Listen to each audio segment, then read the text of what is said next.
Very warm welcome to all the doctors out there. My name is Dr. Gautam Manoj, 2018 MBBS graduate from Government Medical College, Kottayam. നമ്മൾ ഇന്നിവിടെ എത്തിയിരിക്കുന്നത് കേരള PSCയുടെ upcoming assistant surgeon casualty medical ഓഫീസറിന്റെ എക്സാമിനേഷന് വേണ്ടിയിട്ടുള്ള important topics discuss ചെയ്യാൻ വേണ്ടിയിട്ടാണ്. അപ്പം സർജറി എന്ന് പറയുന്നത് ഏതൊരു എക്സാമിനും എസ്പെഷ്യലി PSCക്ക് ഹൈ മാർക്സ് ക്യാരി ചെയ്യുന്ന ഒരു സബ്ജക്റ്റ് ആണ്. അപ്പോൾ അതിലെ one of the important topics ആയ ട്രോമ ആൻഡ് ട്രയാജിങ്ങിനെ പറ്റിയാണ് നമ്മൾ ഇന്ന് ഡിസ്കസ് ചെയ്യാൻ പോകുന്നത്. So let's get straight to the topic. Basically triage എന്ന് പറഞ്ഞാൽ നമുക്ക് എല്ലാവർക്കും ഫെമിലിയർ ആയിട്ടുള്ളൊരു വേർഡ് ആയിരിക്കും. എസ്പെഷ്യലി കേരളത്തിൽ അല്ലെങ്കിൽ അതുപോലെ ഹെവി ആയിട്ട് ലോഡുള്ള ഒരു ഗവൺമെന്റ് മെഡിക്കൽ കോളേജിൽ ഇന്റേൺഷിപ്പ് കഴിഞ്ഞ് പോസ്റ്റ് ഇന്റേൺഷിപ്പ് ഒരു എമർജൻസി ഡിപ്പാർട്ട്മെന്റിലൊക്കെ വർക്ക് ചെയ്യുന്ന ഡോക്ടർമാർക്ക് ട്രയാജിങ് ട്രോമ എന്നൊക്കെ പറയുന്നത് വളരെ കോമൺ ആയിട്ടുള്ള ടേംസ് ആയിരിക്കും. ബേസിക്കലി വെരി സിംപ്ലി സ്പീക്കിംഗ്, ട്രയാജിങ് എന്ന് പറഞ്ഞു കഴിഞ്ഞാൽ ഒരു പേഷ്യൻറ്റിനെ നമ്മൾ നമ്മുടെ കാഷ്വാലിറ്റിയിലേക്ക് കൊണ്ടുവരുമ്പോൾ അല്ലെങ്കിൽ എമർജൻസി ഡിപ്പാർട്ട്മെന്റിലേക്ക് കൊണ്ടുവരുമ്പോൾ ആ പേഷ്യൻറ്റിന് എന്ത് രീതിയിലുള്ള ട്രീറ്റ്മെന്റ് ആണ് നമ്മൾ കൊടുക്കാൻ ഉദ്ദേശിക്കുന്നത് എന്നതിനെ ഡിപ്പെൻഡ് ചെയ്യുന്നത് കുറേ ഫാക്ടേഴ്സ് ഉണ്ട്. ആ ഫാക്ടേഴ്സിനെ ബേസ് ചെയ്ത് നമ്മൾ പേഷ്യൻറ്റിനെ ക്ലാസിഫൈ ചെയ്ത് പേഷ്യൻറ്റിന് അപ്രോപ്രിയേറ്റ് ആയിട്ടുള്ള ട്രീറ്റ്മെന്റ് കൊടുക്കുന്ന സിമ്പിൾ പ്രോസസ്സിന്റെ പേരാണ് ട്രയാജിങ്. ട്രയാജിങ്ങിൻ്റെ ഒരു ഓവർവ്യൂ മാത്രമാണ് പറഞ്ഞത്. ഇൻ ഇന്ത്യ, നമ്മുടെ ഇന്ത്യൻ സെറ്റപ്പിൽ ട്രയാജിങ് ചെയ്യുന്നത് ATLS ഗൈഡ് ലൈൻസിന്റെ അണ്ടറിലാണ്. അത് വേൾഡ് വൈഡ് പല കൺട്രീസ് പല ഗൈഡ് ലൈൻസ് ആണ് ഫോളോ ചെയ്യുന്നത്. US വേറൊരു ഗൈഡ് ലൈൻസ് ആണ്. UK NICE എന്ന് പറയുന്ന ഗൈഡ് ലൈൻസിന്റെ അണ്ടറിലാണ് ട്രയാജിങ് വരുന്നത്. ഇന്ത്യയിൽ നമ്മൾ ഫോളോ ചെയ്യുന്നത് അഡ്വാൻസ് ട്രോമ ലൈഫ് സപ്പോർട്ട് എന്ന് പറയുന്ന ATLS ഗൈഡ് ലൈൻസിന്റെ അണ്ടറിൽ വരുന്ന ട്രയാജിങ് സിസ്റ്റമാണ്. അപ്പോൾ moving forward, aim of triaging എന്ന് പറയുന്നത് to prioritise our treatment according to severity of the injury that the patient has undergone. അപ്പം ഒരു എക്സാമ്പിൾ പറഞ്ഞു കഴിഞ്ഞാൽ, നമ്മൾ വർക്ക് ചെയ്യുന്ന ആശുപത്രിയുടെ സൈറ്റിൽ അല്ലെങ്കിൽ അതിൻ്റെ ലൊക്കാലിറ്റിയിൽ ഒരു ബസ് ആക്സിഡൻറ്റിൽ പെട്ടെന്ന് വിചാരിക്കുക. ഒരു 20 to 30 പേഷ്യൻസ് ആ ആക്സിഡൻറ്റിൻ്റെ വിക്ടിംസ് ആയെന്ന് വിചാരിക്കുക. ഇവരെല്ലാം ആദ്യം കൊണ്ടുവരാൻ പോകുന്നത് നിയറസ്റ്റ് കാഷ്വാലിറ്റി അല്ലെങ്കിൽ നിയറസ്റ്റ് എമർജൻസി ഫെസിലിറ്റി ഉള്ള നിങ്ങളുടെ ആശുപത്രിയിലേക്കാണെന്നും വിചാരിക്കുക. ഒരു ആശുപത്രിക്കും അൺലിമിറ്റഡ് റിസോഴ്സസ് ഇല്ല. Every hospital has their own limitation of resources, and in a case of mass casualty there's more demand. അപ്പോൾ നമ്മൾ അപ്ലൈ ചെയ്യേണ്ട ഒരു സ്ട്രാറ്റജിയാണ് ഈ ട്രയാജിങ് എന്ന് പറയുന്നത്. If you don't apply triaging in such a situation will be overwhelmed. കാരണം അത്രയും resources, അത്രയും ഡിമാൻഡ് ഹാൻഡിൽ ചെയ്യാനുള്ള resources at that point of time നമുക്ക് അറേഞ്ച് ചെയ്യാൻ പറ്റിയെന്ന് വരില്ല. So we classify the patients that come in to the emergency department in such a case. അപ്പം ഒരു 30 പേഷ്യൻസ് വന്നെന്ന് വിചാരിക്കുക. We have to classify the patients into 4 different categories. ഈ 4 different categories എന്ന് പറയുമ്പോൾ 4 ഡിഫറെൻറ്റ് കളർ ടാഗ്സ് നമുക്ക് ഓരോ പേഷ്യൻറ്റിൻ്റെയും severity of the ഇഞ്ചുറിയുടെ ബേസിസിൽ നമുക്ക് അസൈൻ ചെയ്ത് കൊടുക്കാൻ പറ്റും. And these colours are red, yellow, green and black. ഇതിനെപ്പറ്റി നമ്മൾ കൂടുതൽ താഴേക്ക് വരുമ്പോൾ ഡിസ്കസ് ചെയ്യും. ഇപ്പോൾ ജസ്റ്റ് ഇത്രയും ഒരു ഓവർവ്യൂ പോലെ പറഞ്ഞതേ ഉള്ളൂ. Mainly to prioritize the treatment according to the severity of the injury of the patient, and it is done because all hospitals have their own limitation in the resources and the demand is more in case of a mass casualty. വേറൊരു simple point കൂടെ, ഇത് may be tested. It seems very simple, but നമുക്കത് discuss ചെയ്തില്ലെങ്കിൽ പറയാൻ പറ്റില്ല. Always remember, first hour in trauma എന്ന് പറയുന്നതാണ് golden hour.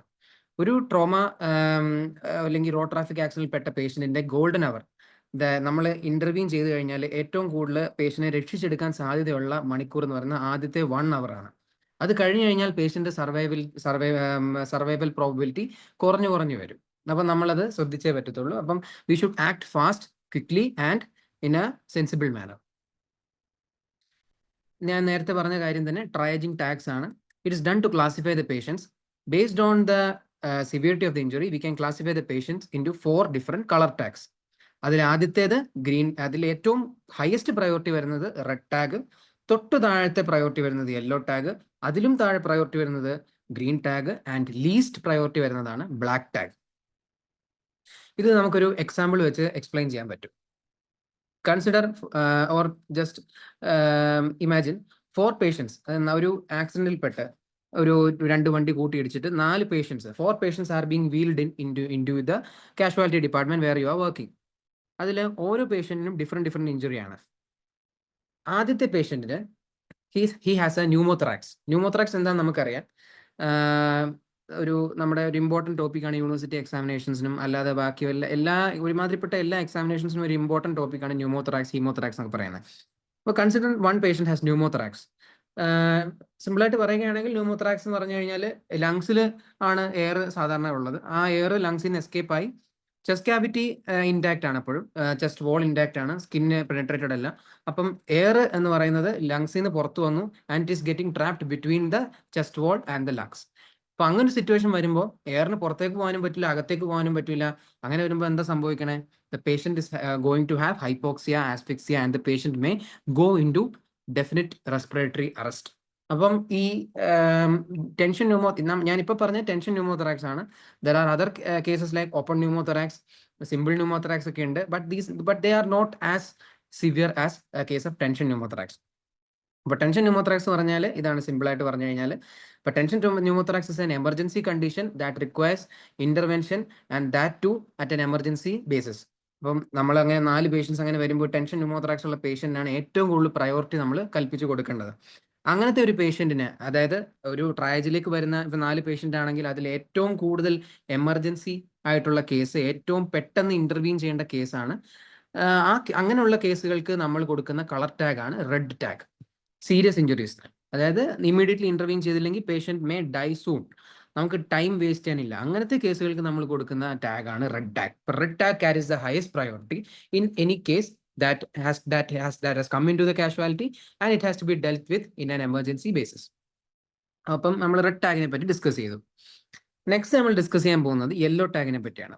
Yellow tag എന്ന് പറഞ്ഞു കഴിഞ്ഞാൽ ഞാൻ നേരത്തെ പറഞ്ഞു 4 പേഷ്യൻസ് നമ്മുടെ കാഷ്വാലിറ്റിയിലേക്ക് വന്നു. അതിൽ ഒരാൾക്ക് ടെൻഷൻ ന്യൂമോതൊറാക്സ് ഉണ്ടായിരുന്നു. ഞാൻ ടെൻഷൻ ന്യൂമോതൊറാക്സ് എന്ന് പറയുന്ന ഒരു സിമ്പിൾ എക്സാമ്പിൾ പറഞ്ഞതേ ഉള്ളൂ. ടെൻഷൻ ന്യൂമോതൊറാക്സ് മാത്രമല്ല നമ്മൾ റെഡ് ടാഗ് അസൈൻ ചെയ്യുന്ന കേസുകൾ വേറെ ഒരുപാട് കേസുകളുണ്ട്. അപ്പോൾ ടെൻഷൻ ന്യൂമോതൊറാക്സ് ഒരു കോമണർ കേസ് ആയതുകൊണ്ടാണ് ഞാനത് ഡിസ്കസ് ചെയ്തത്. ഓക്കെ, ടെൻഷൻ ന്യൂമോതൊറാക്സ് പേഷ്യന്റിന് നമുക്ക് റെഡ് ടാഗ് കൊടുത്തു. We direct the patient to the red zone and the patient is being treated by at an emergency basis. ബാക്കി 3 പേഷ്യൻസിൽ ഒരു പേഷ്യന്റിന് ഒരു ഓപ്പൺ ഫ്രാക്ചർ ഉണ്ട്, മറ്റൊരു പേഷ്യന്റിന് ഒരു സ്കിൻ അബ്രേഷൻ ഉണ്ട്, മൂന്നാമത്തെ പേഷ്യന്റ് ഈസ് ഓൾമോസ്റ്റ് ഡെഡ്. നമുക്കൊന്നും ചെയ്യാൻ പറ്റില്ല. That patient is going into cardiac arrest on a recurrent basis. The nurses are giving him CPR, but നമുക്ക് അപ്പോഴും resuscitate ചെയ്യാൻ പറ്റുന്നില്ല. The ECG is showing a flat line. The patient is almost almost dead. In such a case, അങ്ങനത്തെ patients അങ്ങനെ ഒരു patient കൂടെ നമ്മുടെ 3 patients ഉണ്ട്. അപ്പം നമുക്ക് 3 പേഷ്യൻസ് ആണ് ബാക്കിയുള്ളത്. ഒന്ന് ഓപ്പൺ ഫ്രാക്ചർ ഉള്ള പേഷ്യന്റ്, 2 സ്കിൻ അബ്രേഷൻ അങ്ങനെ കുറച്ച് ചതവ് മുറിവൊക്കെ ഉള്ള പേഷ്യൻസ്, മൂന്നാമത്തേത് ഇങ്ങനെ ഒരു ഓൾമോസ്റ്റ് ഡെഡ് ആയിട്ടുള്ള ഒരു പേഷ്യന്റ്. ഈ 3 പേഷ്യൻസിന് ഓരോരുത്തർക്കും ഓരോ കളർ ടാഗാണ് നമ്മൾ ഇനി കൊടുക്കാൻ പോകുന്നത്. റെഡ് ടാഗ് നമ്മൾ കൊടുത്തു, അത് മാറ്റി. ഇനിയും ബാക്കി 3 ടാഗുകളാണുള്ളത്, യെല്ലോ, ഗ്രീൻ ആൻഡ് ബ്ലാക്ക്. ഇതിൽ ആർക്കൊക്കെ ഏതൊക്കെ ടാഗ് കൊടുക്കുമെന്ന് നമ്മൾ മനസ്സിലാക്കണം. ഓപ്പൺ ഫ്രാക്ചർ എന്ന് പറഞ്ഞു കഴിഞ്ഞാൽ ഞാൻ മനസ്സിലാക്കി എന്ന് വിചാരിക്കുന്നു. അതായത് ഇപ്പം ഫോർ എക്സാമ്പിൾ നമുക്കൊരു ഒരു പേഷ്യന്റിന് റോഡ് ട്രാഫിക് ആക്സിഡന്റ് ആയി, ആ പേഷ്യന്റിന് ഫെമർ ഫ്രാക്ചർ ഉണ്ടായി. ആ ഫെമർ ഫ്രാക്ചർ ഉണ്ടായിട്ട് ആ ഫെമറിന്റെ പ്രോക്സിമൽ ആൻഡ് ഡിസ്റ്റൽ ഫ്രാഗ്മെന്റ് പുറത്തേക്ക് തള്ളി നിൽക്കുക, സ്കിന്നൊക്കെ പിയേഴ്സ് ചെയ്ത് ബോൺ ഫ്രാഗ്മെന്റ് പുറത്തേക്ക് തള്ളി നിൽക്കുക. പുറത്തുനിന്ന് നോക്കിക്കഴിഞ്ഞാൽ ബോൺ പുറത്തേക്ക് തള്ളി നിൽക്കുന്നത് നമുക്ക് കാണാം, ആ സ്കിന്നൊക്കെ പിയേഴ്സ് ആയിട്ട്. Is it an emergency? Yes, it is an emergency. But compared to tension pneumothorax it's less of an emergency അല്ലേ? ടെൻഷൻ ന്യൂമോതൊറാക്സ് എന്ന് പറഞ്ഞാൽ 5 മിനിറ്റിനുള്ളിൽ പേഷ്യന്റ് നമ്മൾ ഡീൽ ചെയ്തില്ല, ആ പ്രോബ്ലം റിസോൾവ് ചെയ്ത്, നോട്ട് ഈവൻ 5 മിനിറ്റ്, നമുക്ക് 2 മിനിറ്റ് ഒക്കെ ഉണ്ടാവുള്ളൂ. 2 മിനിറ്റിനുള്ളിൽ ആ പേഷ്യന്റ് നമ്മൾ ഡീൽ ചെയ്തില്ല എന്നുണ്ടെങ്കിൽ ആ patient surely B dead. Open fracture എന്ന് പറഞ്ഞു കഴിഞ്ഞാൽ അത് ഒരു എമർജൻസി കേസാണ്, പക്ഷെ നമുക്ക് 5 മിനിറ്റ് കൊണ്ട് പേഷ്യന്റിനെ ലൂസ് ആവില്ല. We have more time at our disposal compared to tension pneumothorax patient. But is it an emergency? Yes, it is an emergency because it can lead to fatal complications, potential fatal complications. അപ്പോൾ നമുക്കത് neglect ചെയ്യാൻ പറ്റൂല. It has its own priority, but its priority comes below that of the patient with the tension pneumothorax. അപ്പോൾ red tag tension pneumothorax patient കൊടുത്തു. അപ്പം ഈ patient ഏത് tag കൊടുക്കും? Patient with open fracture, we give him yellow tag, which comes just below the red tag in case of priority. അപ്പം yellow tag കൊടുത്തത് ആർക്കാ? Open fracture patient. ഇപ്പൊ അതൊക്കെ പേഷ്യൻസ് ആയി red tag with tension pneumothorax, yellow tag with example open fracture. ഇനിയുള്ളത് 2 ടാഗുകളാണ്, ഗ്രീനും ബ്ലാക്കും. ഇത് ഞാൻ പറയാതെ തന്നെ നിങ്ങൾക്ക് ഗസ് ചെയ്യാൻ പറ്റുന്നതാണ്. ഗ്രീൻ എന്ന് പറയുന്നത് എപ്പോഴും കൊടുക്കുന്ന ആർക്കാ? ഗ്രീൻ എന്ന് പറയുന്ന ഒരു സേഫ് കളറാണ്, സേഫ് ആയിട്ടുള്ള ആളുകൾക്ക് കൊടുക്കുന്നതാണ് ഗ്രീൻ കളർ. ഈ അബ്രേഷൻ, ചതവ്, മുറിവ്, കൺട്യൂഷൻ എന്നൊക്കെ പറയുന്നത് ചെറിയ ചെറിയ കേസുകളാണ് compared to the much more serious cases that are coming in to the emergency department. അപ്പം ബാക്കിയുള്ള 2 പേഷ്യൻസിൽ ഒരാൾക്ക് ചതവ് മുറിവ് ഒക്കെയാണുള്ളത്, മറ്റേ ആൾ ഓൾമോസ്റ്റ് ഡെഡ് ആണ്. അത് ഞാൻ പറഞ്ഞു. ഈ ചതവ് മുറിവുള്ള പേഷ്യനെ നമുക്ക് ഒരുപാട് സമയമുണ്ട് ആ പേഷ്യനെ ഡീൽ ചെയ്യാൻ. നമ്മൾ പയ്യെ ഡീൽ ചെയ്താൽ മതി. Because that patient has more time. നമുക്കും മോർ ടൈം ഉണ്ട് പേഷ്യനെ ഡീൽ ചെയ്യാൻ. We can attend to him after dealing with the red and yellow tag patients. അപ്പം ഈ ഗ്രീൻ ടാഗ് ആണ് നമ്മൾ ഈ മുറിവ്, ചതവ്, അബറേഷൻ അങ്ങനത്തെ ചെറിയ ചെറിയ ഇഞ്ചുറീസ് ഒക്കെ ആയിട്ട് വരുന്ന പേഷ്യൻസിന് കൊടുക്കാൻ പോകുന്നത്. സോ 3 ടാഗായി അസൈൻ ചെയ്തു. ഏറ്റവും ടോപ്പിൽ റെഡ് ടാഗ്, തൊട്ട് താഴെ യെല്ലോ ടാഗ്, തൊട്ട് താഴെ ഗ്രീൻ ടാഗ്. 3 ടാഗുകളായി 3 പേഷ്യൻസ് നമ്മൾ സെഗ്രിഗേറ്റ് ചെയ്തു. ഇനി ആകെ ബാക്കിയുള്ളൊരു പേഷ്യൻ്റ് എന്ന് പറയുന്നത് ഓൾമോസ്റ്റ് ഡെഡ് ആവാറായ പേഷ്യൻ്റ് ആണ്. നമ്മൾ എന്ത് ചെയ്യും ആ പേഷ്യൻറ്റിന്? നമ്മൾ വിചാരിക്കും ഓൾമോസ്റ്റ് ഡെഡ് ആവാറായ പേഷ്യൻ്റ് അല്ലേ, അപ്പോൾ ആ പേഷ്യൻ്റല്ലേ നമ്മൾ കൂടുതൽ പ്രയോറിറ്റി കൊടുക്കണ്ടേ? No, we are almost certain that we can't save this patient. ആ patient is sinking. That patient is sinking and we can do nothing about it. അങ്ങനെ ഒരു സിറ്റുവേഷനിലാണ് ആ പേഷ്യന്റിന് നമ്മൾ ലീസ്റ്റ് പ്രയോറിറ്റി കൽപ്പിച്ചു കൊടുത്ത് ബ്ലാക്ക് ടാഗ് കൊടുക്കുന്നത്.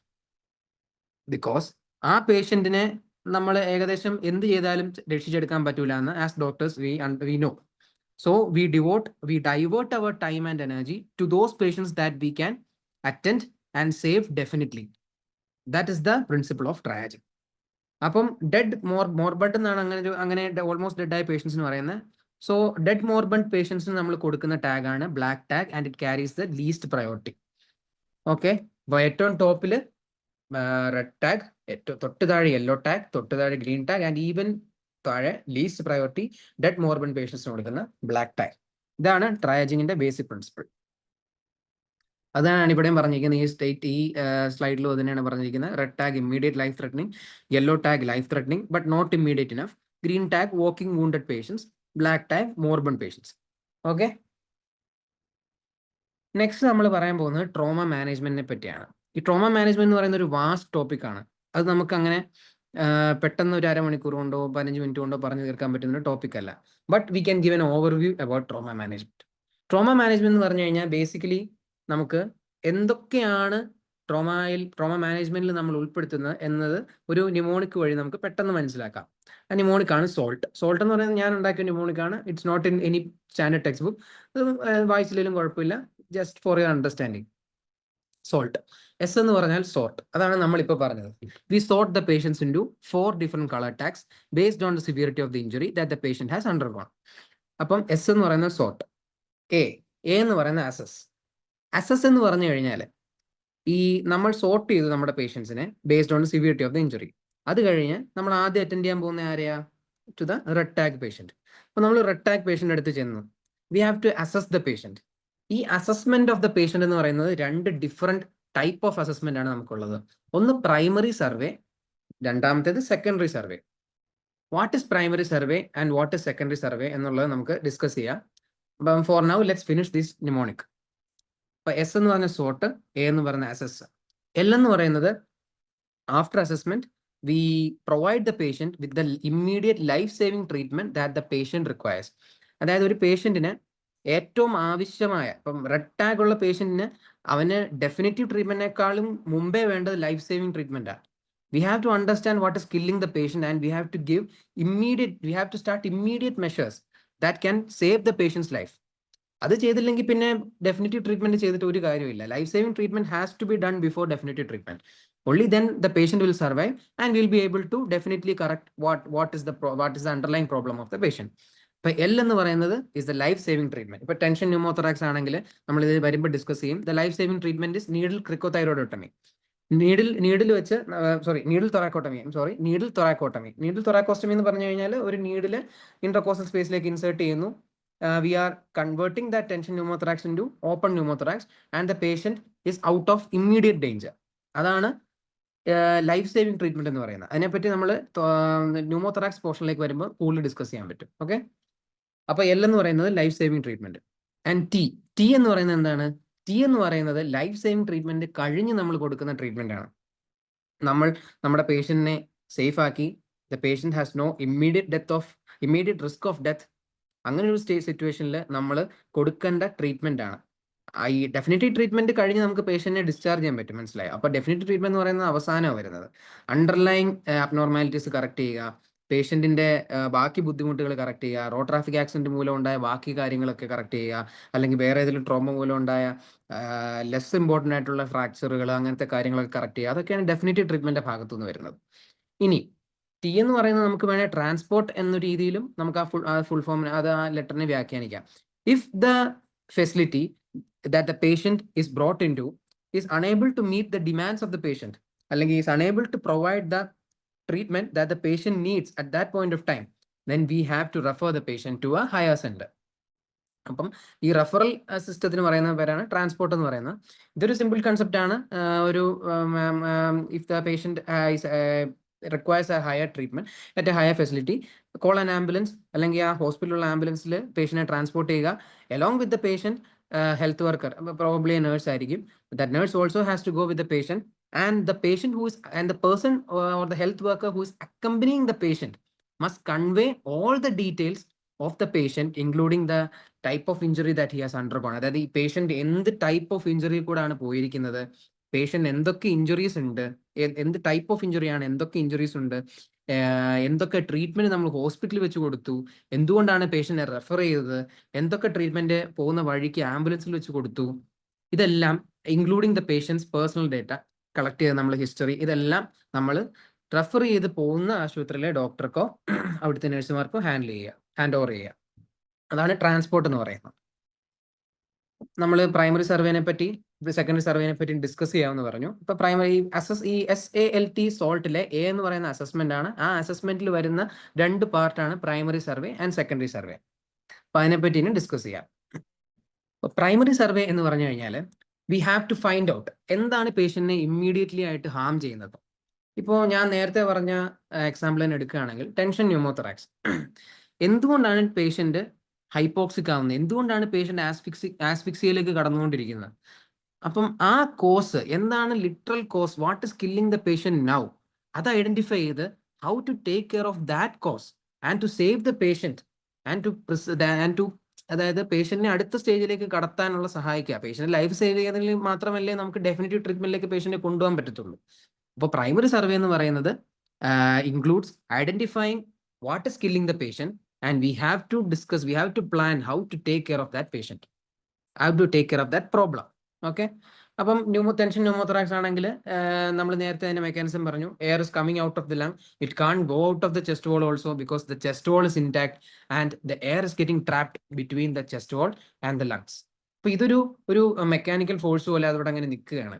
പേഷ്യന്റിന് ബ്രീത്ത് ചെയ്യാൻ പറ്റുന്നില്ല, ആ സൈഡിലെ സൈഡിൽ ലങ്സിന് എക്സ്പാൻഡ് ചെയ്യാൻ പറ്റുന്നില്ല, ആ സൈഡിലത്തെ ബ്രെത്ത് വോളിയം നമ്മൾ ഓസ്കൾട്ടേറ്റ് ചെയ്ത് നോക്കുകയാണെങ്കിൽ ബ്രെത്ത് സൗണ്ടുകൾ ഇല്ലായിരിക്കില്ല, ആബ്സെന്റ് ആയിരിക്കും. അതിനെപ്പറ്റി നമ്മൾ കൂടുതൽ പ്രത്യേകിച്ച് വേറെ മോഡ്യൂളിൽ ഡിസ്കസ് ചെയ്യുന്നുണ്ട്, എന്നാലും ജസ്റ്റ് പറഞ്ഞതേ ഉള്ളൂ. ആ സൈഡിൽ നമ്മൾ സ്റ്റെപ്പ് വെച്ച് നോക്കിക്കഴിഞ്ഞാൽ ബ്രെത്ത് സൗണ്ട് ആബ്സെന്റ് ആയിരിക്കും. അതാണ് ടെൻഷൻ ന്യൂമോതൊറാക്സിന്റെ ഒരു ഹോൾമാർക്ക് ഫീച്ചർ എന്ന് പറയുന്നത്. എങ്ങനെ ആ പ്രോബ്ലത്തിനെ നമുക്ക് ടാക്കിൾ ചെയ്യാൻ പറ്റും, എങ്ങനെ ആ പേഷ്യന്റിനെ രക്ഷിച്ചെടുക്കാൻ പറ്റും എന്നുള്ളതാണ് നമ്മൾ അപ്പോൾ ആലോചിക്കേണ്ടത്. നമ്മൾ അതിനെപ്പറ്റിയും ഇപ്പോൾ ജസ്റ്റ് ഒന്ന് പരാമർശിച്ചിരുന്നു. We have to do needle thoracostomy. Intercostal സ്പേസിലേക്ക് പെട്ടെന്ന് ഒരു നീഡിൽ കെയർഫുൾ ആയിട്ട് ഇൻസേർട്ട് ചെയ്ത് കഴിഞ്ഞാൽ we can help that air to get out of the chest cavity. Air trapped ആയിട്ടുള്ളത് പുറത്തേക്ക് പോയി the patient is able to again expand his lung. അപ്പോൾ അതിനാണ് നമ്മൾ പ്രൈമറി സർവേ എന്ന് പറയുന്നത്. ഇതിന് ഈ ഒരു പ്രോസസ്സുകൾക്ക് ഇതൊക്കെ ഇതൊക്കെ ഐഡന്റിഫൈ ചെയ്യുന്നതും ഇതൊക്കെ നടപ്പാക്കുന്നതിനുള്ള സ്റ്റെപ്പുകളാണ് പ്രൈമറി സർവേയിൽ വരുന്നത്. അപ്പോൾ പ്രൈമറി സർവേയുടെ ഏറ്റവും ബേസിക് ആവശ്യം എന്ന് പറയുന്നത് primary survey must be quick. അപ്പം അത് പെട്ടെന്ന് ചെയ്തില്ലെങ്കിൽ പിന്നെ എന്താണ് കാര്യം? പ്രൈമറി സർവേ എന്ന് പറയുന്നത് പെട്ടെന്ന് ഐഡന്റിഫൈ ചെയ്ത് പെട്ടെന്ന് പ്രോബ്ലത്തെ ഡീൽ ചെയ്യാനുള്ള സാധനമാണ്. അപ്പം primary survey must be quick. Primary സർവേയുടെ കമ്പോണൻസ് എന്ന് പറയുന്നത് ഈ നിമോണിക് എന്ന് പറയുന്നത് സ്റ്റാൻഡേർഡ് ടെക്സ്റ്റ് ബുക്കുകളിലും ATLS ഗൈഡ് ലൈനിലും ഒക്കെ ഉള്ള നിമോണിക് ആണ്. This pneumonic is very very important. ഇത് ഞാനായിട്ട് ഉണ്ടാക്കിയ നിമോണിക് അല്ല. This pneumonic has been asked, it has been tested in the recent UPSC examination also. അപ്പോൾ ഈ നിമോണിക് ഇമ്പോർട്ടൻ്റ് ആണ്, ഇത് പഠിക്കണം. The pneumonic is ABCDE. A എന്ന് പറയുന്നത് എയർവേ, B എന്ന് പറയുന്നത് ബ്രീത്തിങ്, C എന്ന് പറയുന്നത് circulation, D for disability and E for exposure. ഇതിൽ ഓരോന്നും എന്താണെന്ന് നമ്മൾ ഡീറ്റെയിൽ ആയിട്ട് പഠിക്കും. എന്നാലും ഇപ്പോൾ നമുക്ക് ഇതിനെപ്പറ്റി ജസ്റ്റ് ഒന്ന് എക്സ്പ്ലെയിൻ ചെയ്ത് പോവാം. A for airway. Basic principle of primary survey എന്ന് പറഞ്ഞു കഴിഞ്ഞാൽ ഈ 5 കമ്പോണൻസ് ഡീൽ ചെയ്യുന്നതാണ്. ഈ 5 കമ്പോണൻസും സോൾവ് ചെയ്ത് ഈ 5 കമ്പോണൻസും റെക്ടിഫൈ ചെയ്ത് പേഷ്യന്റിനെ നെക്സ്റ്റ് സ്റ്റേജിലേക്ക് കൊണ്ടുപോകുന്നതാണ് പ്രൈമറി സർവേ എന്ന് പറയുന്നത്.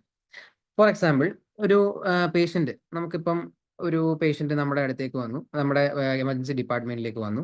നമ്മൾ പ്രൈമറി സർവേയുടെ ഭാഗമായി ആദ്യം അസസ് ചെയ്യേണ്ടത് പേഷ്യന്റിന്റെ എയർവേ ആണ്. എയർവേ എന്ന് പറഞ്ഞു കഴിഞ്ഞാൽ നമുക്കറിയാം, നേസൽ അപ്പർച്ചർ തൊട്ട് നേസൽ ക്യാവിറ്റി തൊട്ട് ട്രക്കിയ തൊട്ട് ബ്രോങ്കൈ തൊട്ട് ടെർമിനൽ ബ്രോങ്കിയോൾ തൊട്ട് റെസ്പിറേറ്ററി ബ്രോങ്കിയോൾ തൊട്ട് അസിനൈ വരെ നീളുന്ന സാധനമാണ് നമ്മുടെ എയർവേ എന്ന് പറയുന്നത്. ഇതിനകത്ത് നമുക്ക് ഇമ്മീഡിയറ്റ്ലി അസസ് ചെയ്യാൻ പറ്റുന്ന nasal aperture, nasal cavity, trachea and bronchus മാത്രമേ പറ്റത്തുള്ളൂ അസസ് ചെയ്യാനായിട്ട്. അപ്പം ഈ എയർവേയിൽ എന്തെങ്കിലും രീതിയിലുള്ള ഒരു ഒബ്സ്ട്രക്ഷൻ ഉണ്ട് എന്ന് വിചാരിക്കുക. ആ ഒബ്സ്ട്രക്ഷൻ നമുക്ക് മാറ്റാൻ പറ്റിയില്ല, അല്ലെങ്കിൽ ആ ഒബ്സ്ട്രക്ഷൻ നമുക്ക് ഐഡന്റിഫൈ ചെയ്യാൻ പറ്റിയില്ല എന്നുണ്ടെങ്കിൽ പേഷ്യന്റ് എങ്ങനെ ബ്രീത്ത് ചെയ്യും? പേഷ്യന്റ് ബ്രീത്ത് ചെയ്തില്ലെങ്കിൽ പേഷ്യന്റെ ഹാർട്ട് അല്ലെങ്കിൽ സർക്കുലേഷൻ എങ്ങനെ മെയിൻറ്റെയിൻ ചെയ്യാൻ പറ്റും? പേഷ്യന്റിന്റെ ഡിസബിലിറ്റി പിന്നെ കറക്റ്റ് ചെയ്തിട്ട് എന്ത് കാര്യം? പേഷ്യന്റിന്റെ എക്സ്പോഷർ പ്രിവെന്റ് ചെയ്തിട്ട് എന്ത് കാര്യം? ഇതൊന്നും ഒരു കാര്യമില്ല. സോ ബേസിക് പ്രിൻസിപ്പിൾ എന്ന് പറഞ്ഞു കഴിഞ്ഞാൽ, എ എന്ന് പറയുന്നത്, അതായത് എയർവേയിൽ ഒരു പ്രശ്നം ഉണ്ടെങ്കിൽ first deal with that airway, first secure the airway, first airway patent ആക്കുക. After making the airway patent അല്ലെങ്കിൽ എയർവേ പ്രോബ്ലം സോൾവ് ചെയ്തതിനു ശേഷം മാത്രമേ നമ്മൾ ബി പ്രോബ്ലത്തിലേക്ക് പോകാവൂ. ബി എന്ന് പറയുന്നത് ബ്രീത്തിങ് ആണ്. ബ്രീത്തിങ് എന്ന് പറഞ്ഞാൽ ബ്രീത്തിങ് മൂവ്മെന്റ്സ് ആണ്, പേഷ്യന്റിന്റെ breathing movements. If the patient struggle ചെയ്യുന്നുണ്ടോ ബ്രീത്ത് ചെയ്യാൻ, യൂഷ്വലി എന്തെങ്കിലും ഫ്രാക്ചറോ അല്ലെങ്കിൽ ഫ്ലെയിൽ ചെസ്റ്റ് പോലത്തെ കണ്ടീഷനുകളോ, ഫ്ലെയിൽ ചെസ്റ്റിനെ പറ്റിയൊക്കെ നമ്മൾ ഡീറ്റെയിൽ ആയിട്ട് പിന്നെ പറയും. അങ്ങനത്തെ കണ്ടീഷനുകൾ ഉണ്ടെങ്കിൽ പേഷ്യന്റ് ബ്രീത്തിങ് ഡിഫിക്കൽട്ട് ആയിരിക്കും. ഓൾസോ നമ്മുടെ ടെൻഷൻ ന്യൂമോത്തറാക്സ്, മാസീവ് ഹീമോത്തറാക്സ് എന്നൊക്കെ പറയുന്നത് ബ്രീത്തിങ് ബി കമ്പോണന്റ് ആയിട്ട് ഡീൽ ചെയ്യുന്ന കാര്യങ്ങളാണ്. ഇതിനെ പറ്റി നമ്മൾ ഡീറ്റെയിൽ ആയിട്ട് നെക്സ്റ്റ് മോഡ്യൂളിൽ പറയും. അപ്പോൾ എയർവേയിൽ ഒരു പ്രോബ്ലം ഉണ്ടെങ്കിൽ ബ്രീത്തിങ് കറക്റ്റ് ചെയ്യാൻ നമുക്ക് പറ്റില്ല. സോ ഫസ്റ്റ് എയർവേ സെക്യൂർ ആക്കുക, maintain the airway. Once we are sure that the airway is patent and airway is well maintained, go for breathing. Breathing എങ്ങനെയാണ്, എന്താണ് ബ്രീത്തിങ്ങിന്റെ പ്രോബ്ലം, എങ്ങനെയാണ് ബ്രീത്തിങ് എഫക്റ്റഡ് ആവുന്നത്, എന്താണ് പേഷ്യന്റെ ബ്രീത്തിങ്ങുമായിട്ട് ടാമ്പർ ചെയ്യുന്ന problem, identify that problem and solve that problem immediately. അപ്പൊ ബി ബ്രീത്തിങ്. എ നമ്മൾ സോൾവ് ചെയ്തു, എ സോൾവ് ചെയ്തതിനു ശേഷം നമ്മൾ ബിയിലേക്ക് പോയി, ബി സോൾവ് ചെയ്തു, അതായത് ബ്രീത്തിങ്ങിന്റെ പ്രോബ്ലം ആയതിനു ശേഷം മാത്രമേ നമുക്ക് സി പ്രോബ്ലത്തിലേക്ക് പോകാൻ പറ്റത്തുള്ളൂ. ആൻഡ് ദാറ്റ് സി പ്രോബ്ലം എന്ന് പറയുന്നത് സർക്കുലേഷൻ പ്രോബ്ലം ആണ്. സർക്കുലേഷൻ പ്രോബ്ലം എന്ന് പറഞ്ഞു കഴിഞ്ഞാൽ സിമ്പിൾ ആയിട്ട് പറഞ്ഞാൽ പൾസ് റേറ്റ് ചെക്ക് ചെയ്യുക, യൂറിൻ ഔട്ട്പുട്ട് ഉണ്ടോ എന്ന് നോക്കുക, ഇങ്ങനത്തെ സാധനങ്ങളൊക്കെ. നമ്മുടെ ബോഡിയിലെ ഫ്ലൂയിഡ് ഡെഫിസിറ്റ് ആണോ, ഫ്ലൂയിഡ് എങ്ങനെയുണ്ട്, ആ ഒരു സ്റ്റാറ്റസ് നമുക്ക് മോണിറ്റർ ചെയ്യുക. അതിൽ എന്തെങ്കിലും പ്രോബ്ലം ഉണ്ടെങ്കിൽ അത് കറക്റ്റ് ചെയ്യുക. ഇതാണ് സർക്കുലേഷന്റെ ബേസിക് സ്കീം എന്ന് പറയുന്നത്. Circulation usually the best fluid, നമ്മൾ സർക്കുലേഷൻ കറക്റ്റ് ചെയ്യാൻ വേണ്ടി യൂസ് ചെയ്യുന്ന ബെസ്റ്റ് ഫ്ലൂയിഡ് എന്ന് പറയുന്നത് നമുക്ക് എല്ലാവർക്കും അറിയാം, ബ്ലഡ് ട്രാൻസ്ഫ്യൂഷൻ ആണ്. അത് depending on the level of circulatory shock അല്ലെങ്കിൽ the level of class of shock that the patient is in. Class of ഷോക്കുകൾ 4 ക്ലാസ് 1, ക്ലാസ് 2, ക്ലാസ് 3, ക്ലാസ് 4. ഈ 4 ക്ലാസ്സിനെ പറ്റിയും നമ്മൾ ഡീറ്റെയിൽ ആയിട്ട് നെക്സ്റ്റ് മോഡ്യൂളിൽ പറയും. ആസ് ഓഫ് നൗ ജസ്റ്റ് ഇത്രയും മനസ്സിലാക്കുക. We identify the amount of blood loss അല്ലെങ്കിൽ fluid deficit that the patient has, and we start the measures including fluid replacement, blood transfusion, even injection, tranexamic acid. അങ്ങനെ നമുക്ക് ആവശ്യമുള്ള പേഷ്യന്റിനെ എങ്ങനെയാണോ save ചെയ്യാൻ പറ്റുന്നത് അതെല്ലാം നമ്മൾ സ്റ്റാർട്ട് ചെയ്യുന്ന സ്റ്റെപ്പാണ് to correct the circulatory problem. അതാണ് ആ സ്റ്റെപ്പുകളെല്ലാം ഉൾപ്പെടുന്നതാണ് സി അഥവാ സർക്കുലേഷൻ എന്ന് പറയുന്നത്. അപ്പൊ എ സോൾവ് ആക്കി ബിയിലേക്ക് പോയി, ബി സോൾവ് ആക്കി സിയിലേക്ക് പോയി, സി സോൾവ് ആക്കിയതിനു ശേഷമാണ് നമുക്ക് ഡിയിലേക്കും ഇയിലേക്കും പോകാൻ പറ്റുന്നത്. ഡിയും ഇയും എന്ന് പറയുന്നത് കമ്പാരിറ്റീവ്ലി ലെസർ ഇമ്പോർട്ടൻ്റ് ആണ് compared to A, B and C. Disability എന്ന് പറഞ്ഞാൽ ഇറ്റ്സ് ഇമ്പോർട്ടൻറ്റ്, കാരണം പേഷ്യന്റിന് എന്തെങ്കിലും ന്യൂറോളജിക്കൽ ഡെഫിസിറ്റ് ഉണ്ടോ, അല്ലെങ്കിൽ പേഷ്യന്റിന് വേറെ എന്തെങ്കിലും ഇമ്പയർമെന്റ് ഉണ്ടായിട്ടുണ്ടോ, ആംസ്, ലെഗ്സ്, അങ്ങനത്തെ സാധനങ്ങളൊക്കെ നമ്മൾ അസസ് ചെയ്യുന്ന സ്റ്റെപ്പാണ് ഡിസബിലിറ്റി അസസ്മെന്റ് എന്ന് പറയുന്നത്. ഈ ഡിസബിലിറ്റി അസസ്മെന്റിൽ നമ്മൾ മെയിൻ ആയിട്ട് നോക്കുന്ന സാധനം ഫോക്കൽ ന്യൂറോളജിക്കൽ അസസ്മെന്റ് ആണ്. നമ്മൾ അസസ് ചെയ്യാൻ പോകുന്നത് പേഷ്യന്റ് ന്യൂറോളജിക്കലി എന്തെങ്കിലും ഡെഫിസിറ്റ് ഉണ്ടായിട്ടുണ്ടോ ഈ ആക്സിഡന്റ് മൂലം, അതാണ് ഈ സ്റ്റെപ്പിൽ നമ്മൾ മെയിൻ ആയിട്ട് അസസ് ചെയ്യാൻ പോകുന്നത്. ഇത് അസസ് ചെയ്യാൻ വേണ്ടി നമുക്കുള്ളൊരു ഏറ്റവും മികച്ച ടൂൾ എന്ന് പറയുന്നതാണ് ഗ്ലാസ്ഗോ കോമ സ്കെയിൽ എന്ന് പറയുന്ന GCS സ്കോർ. ഇതൊരു വളരെ സിമ്പിൾ സ്കോർ ആണ്. We will study about that in the next module. ഈ സ്കോറിൽ ഏറ്റവും മാക്സിമം നമുക്ക് കൊടുക്കാൻ പറ്റുന്ന പോയിന്റ്സ് എന്ന് പറയുന്നത് 15 ആണ്. ഏറ്റവും മിനിമം കൊടുക്കാൻ പറ്റുന്ന പോയിന്റ്സ് എന്ന് പറയുന്നത് 3 ആണ്. If the patient is having A 15 score, the patient is all fine, ഒരു പ്രോബ്ലം ഉണ്ടായിരിക്കത്തില്ല. പിന്നെ അതിൽ ഓരോ ലെവലിൽ പേഷ്യന്റിന്റെ സ്കോർ കുറഞ്ഞു വരുന്ന അനുസരിച്ച് പേഷ്യന്റ് നമ്മൾ ഓരോ ക്ലാസ് ആയിട്ട് തിരിക്കും. When it goes below 8, it indicates severe problem, and when it is 3, indicates that the patient is in coma, because that is the least point that the patient can have. അതിൻ്റെ കൂടെ തന്നെ നമ്മൾ നോക്കുന്ന കാര്യങ്ങളാണ് pupillary reaction. നമ്മൾ light Shine ചെയ്യും ഐയിലേക്ക്, അതിൽ നമ്മുടെ പ്യൂപ്പിളർ റിയാക്ഷൻ നോക്കും. ഐസ് നോർമലി നമ്മൾ ലൈറ്റ് ഷൈൻ ചെയ്യുമ്പം പ്യൂപ്പിൾ കൺസ്ട്രിക്റ്റ് ആവണം, ലൈറ്റ് ഓഫ് ചെയ്യുമ്പം പ്യൂപ്പിൾ ഡയലേറ്റഡ് ആണ്. ഇത് നോർമൽ റിയാക്ഷൻ ആണ്. ഇത് ഒരു റോട്രാഫിക് ആക്ഷൻ ഉള്ള പേഷ്യന്റിന് ചിലപ്പോൾ ഇമ്പയർഡ് ആയിരിക്കും, depending on the type of injury that the patient has. അപ്പോൾ ഇത് നമ്മൾ അസസ് ചെയ്യണം. ഇതൊക്കെയാണ് പ്യൂപ്പിളർ റിയാക്ഷൻ എന്ന് പറയുന്നത്. അതുപോലെ തന്നെ ലാറ്ററലൈസിങ് സൈൻ എന്ന് പറഞ്ഞ സയൻസ് ഉണ്ട്. അതൊക്കെ നമ്മൾ നെക്സ്റ്റ് മോഡ്യൂളിൽ പറയും. ബേസിക്കലി സ്പീക്കിംഗ്, പ്യൂപ്പിളർ റിയാക്ഷൻ നോക്കി കഴിയുമ്പോൾ ഒരു സൈഡിലെ കണ്ണ് മാത്രം, കണ്ണിന്റെ കോർണിയ പ്യൂപ്പിൾ മാത്രം ഡയലേറ്റഡ് ആയിട്ടിരിക്കും, മറ്റേ കണ്ണ് നോർമലായിട്ടും ഇരിക്കും. ബേസിക്കലി ഹെഡ് ഇഞ്ചുറി പേഷ്യന്റിന് സസ്റ്റെയിൻ ചെയ്തിട്ടുണ്ടെന്നാണ് ഇതിന്റെ അർത്ഥം. When a patient in trauma has undergone a severe head injury, പേഷ്യന്റിന് ഓഫ് കോഴ്സ് ഇന്റേണൽ ബ്ലീഡിംഗ് ഉണ്ടായിരിക്കും തലയ്ക്കകത്ത്, ഇൻട്രാക്രേനിയൽ പ്രഷർ, അതായത് തലയ്ക്കകത്തെ പ്രഷർ കൂടും. when it becomes more than 20 mmHg, more than 25 mmHg, what happens is that temporal ലോബാണ് ഏറ്റവും കൂടുതൽ chance ഹെർണിയേറ്റ് ചെയ്യാൻ. ഹെർണിയേറ്റ് എന്ന് പറഞ്ഞു കഴിഞ്ഞാൽ ഇത് ഇങ്ങനെ അകത്ത് പ്രഷർ കൂടി വരുമല്ലേ. ഈ ടെമ്പറൽ ലോബ് ഓഫ് നമ്മുടെ ബ്രെയിനിന്റെ ടെമ്പറൽ ലോബ് ഉണ്ട് ഇവിടെ ഇരിക്കുന്നത്. ആ ലോബ് പയ്യെ അകത്തേക്ക് കംപ്രസായി നമ്മുടെ ബ്രെയിൻ സ്റ്റെമ്മിന്റെ അവിടെ കൂടെ ഹെർണിയേറ്റ് ചെയ്ത് വരും. ടെമ്പറൽ ലോബിന്റെ അങ്കസ് എന്ന് പറയുന്ന പോർഷനാണ് കൂടുതൽ ഹെർണിയേറ്റ് ചെയ്യാൻ സാധ്യത. ഈ അങ്കസ് ഹെർണിയേറ്റ് ചെയ്യുമ്പോൾ ഇത് ഒപ്റ്റിക് നെർവിനെ കംപ്രസ് ചെയ്തിട്ട് ഏത് സൈഡിലാണോ ഈ അങ്കസ് ഹെർണിയേറ്റ് ആയി വരുന്നത് ആ സൈഡിലെ കോർണിയ ഡയലേറ്റഡ് ആയിട്ടിരിക്കും. അതിന് യാതൊരു വിധത്തിലുള്ള ലൈറ്റ് റിയാക്ഷനും ഉണ്ടായിരിക്കില്ല. അതാണ് ലാറ്ററലൈസിങ് സൈൻ ഓഫ് ദ പ്യൂപ്പിൾ എന്ന് പറയുന്നത്. വേറെ ലാറ്ററലൈസിങ് സയൻസ് ഉണ്ട്, ഹെമിപ്ലീജിയ ഒക്കെ ലാറ്ററലൈസിങ് സയൻസ് ആണ്. അതിനെപ്പറ്റിയൊക്കെ നമുക്ക് കൂടുതൽ ഡിസ്കസ് ചെയ്യാം. ഇ എന്ന് പറയുന്നത് എക്സ്പോഷർ ആണ്, എക്സ്പോഷർ കൺട്രോൾ ആണ്. എക്സ്പോഷർ എന്ന് പറഞ്ഞാൽ സാധാരണ ഒരു റോഡ് ട്രാഫിക് ആക്സിഡന്റ് അല്ലെങ്കിൽ ട്രോമ അണ്ടർഗോ ചെയ്തൊരു പേഷ്യന്റ്, ആ പേഷ്യന്റിനും നോർമൽ പേഷ്യന്റുമായിട്ട് കമ്പയർ ചെയ്യുമ്പോൾ തെർമോ റെഗുലേറ്ററി മെക്കാനിസംസ് ഒക്കെ വളരെ വീക്ക് ആയിരിക്കും. അങ്ങനെയുള്ള ഒരു പേഷ്യന്റിന് ബോഡി ടെമ്പറേച്ചർ മെയിൻറ്റെയിൻ ചെയ്യാൻ സാധാരണ പേഷ്യൻസിനെ പോലെ അല്ലെങ്കിൽ സാധാരണ മനുഷ്യരെ പോലെ പറ്റിയിരിക്കണം എന്നില്ല. മാത്രമല്ല നമ്മൾ കാഷ്വാലിറ്റിയിലൊക്കെ പേഷ്യന്റിനെ ഹെഡ് ടു അല്ലെങ്കിൽ പേഷ്യന്റ് പ്രൈമറി സർവേ ഒക്കെ ചെയ്യുമ്പോൾ we strip the patient naked and then we assess the patient. അപ്പൊ അങ്ങനെ ഒരു പേഷ്യന്റിനെ നമ്മൾ അങ്ങനെ നേക്കഡ് ആയിട്ടൊക്കെ അവിടെ കിടത്തുമ്പോൾ high chance that the patient can lose body heat. അപ്പം ഹൈപ്പോതെർമിയ ഉണ്ടാകാൻ സാധ്യതയുണ്ട്. Hypothermia is a very severe condition because hypothermia can lead to acidosis and it can lead to death. മനസ്സിലായോ? ഹൈപ്പോതെർമിയ മാത്രം ക്യാൻ കിൽ എ പേഷ്യന്റ്. അപ്പോൾ it's very important that we prevent the exposure of the patient to the external environment. നമുക്ക് കഴിയുന്നത് എത്രോളം പേഷ്യന്റിനെ ഹൈപ്പോതെർമിയയിൽ നിന്ന് prevent ചെയ്യുക. For that we have to provide the patient with thick blankets. ഒരുപാട് തിക്കല്ല, ആവശ്യത്തിന് തിക്കായിട്ടുള്ള ബ്ലാങ്കറ്റ്സ് പ്രൊവൈഡ് ചെയ്യുക. Also give the patient prewarmed saline. Prewarmed saline എന്ന് പറഞ്ഞാൽ നമുക്ക് സാധാരണ നമ്മുടെ എമർജൻസി ഡിപ്പാർട്ട്മെന്റിലൊക്കെ അവൈലബിൾ ആയിട്ടുള്ള സലൈനാണ് പ്രീവാംഡ് സലൈൻ. ഓക്കെ, ഇതാണ് ABCDE basic principle. If there is a problem with A, we don't go to B unless the problem of A is solved. അങ്ങനെ ഓരോ സ്റ്റെപ്പ് താഴേക്ക് സോൾവ് ചെയ്ത് പോവുക. This is what we call as the primary survey. Secondary survey ഒന്നുമില്ല. Secondary survey is what we do after we have dealt with the patient and after we have solved A, B, C, D and E problems. അതിനുശേഷം നമ്മൾ ചെയ്യുന്ന കാര്യങ്ങളാണ് secondary survey എന്ന് പറയുന്നത്. ഒരു simple കാര്യം പറയാം, നമ്മൾ ഈ പ്രൈമറി സർവേയുടെ ഭാഗമായിട്ടാണ് നമ്മൾ ഫോളീസ് കത്തിയിട്ടിടുന്നതും നമ്മുടെ റൈൽസ് ട്യൂബ് ഇടുന്നതും നമ്മുടെ പെൽവിക് എക്സ്റേ എടുക്കുന്നതും ചെസ്റ്റ് എക്സ്റേ എടുക്കുന്നതും ABG എടുക്കുന്നതും ECG എടുക്കുന്നതും നമ്മുടെ CBC എടുക്കുന്നതും RBS എടുക്കുന്നതും ഇതെല്ലാം പ്രൈമറി സർവേയുടെ ഭാഗമാണ്. Complete blood count, random blood sugar level, ECG, ABG ഇതെല്ലാം, even pelvic X-ray, chest X-ray ഇതെല്ലാം പ്രൈമറി സർവേയുടെ ഭാഗമാണ്. ബട്ട് സെക്കൻഡറി സർവേയുടെ ഭാഗമായിട്ട് വരുന്നതാണ് CT. എന്തുകൊണ്ട് സെക്കൻഡറി സർവേയുടെ ഭാഗമാകുന്നു? While x-ray is a part of primary survey. Simple ആണ് answer. For CT we have to shift the patient and CT takes time.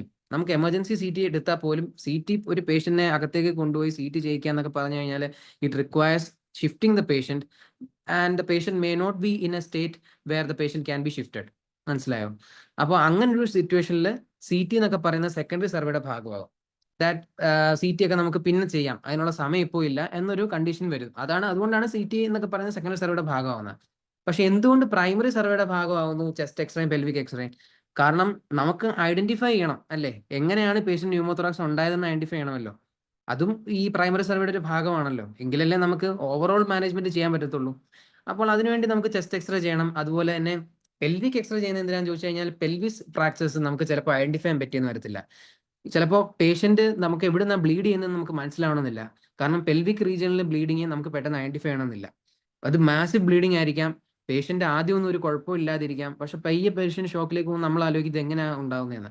ഇത് രണ്ടും ബേസിക് സാധനങ്ങളാണ്, ഇത് രണ്ടും പ്രൈമറി സർവേയുടെ ഭാഗമാണ്.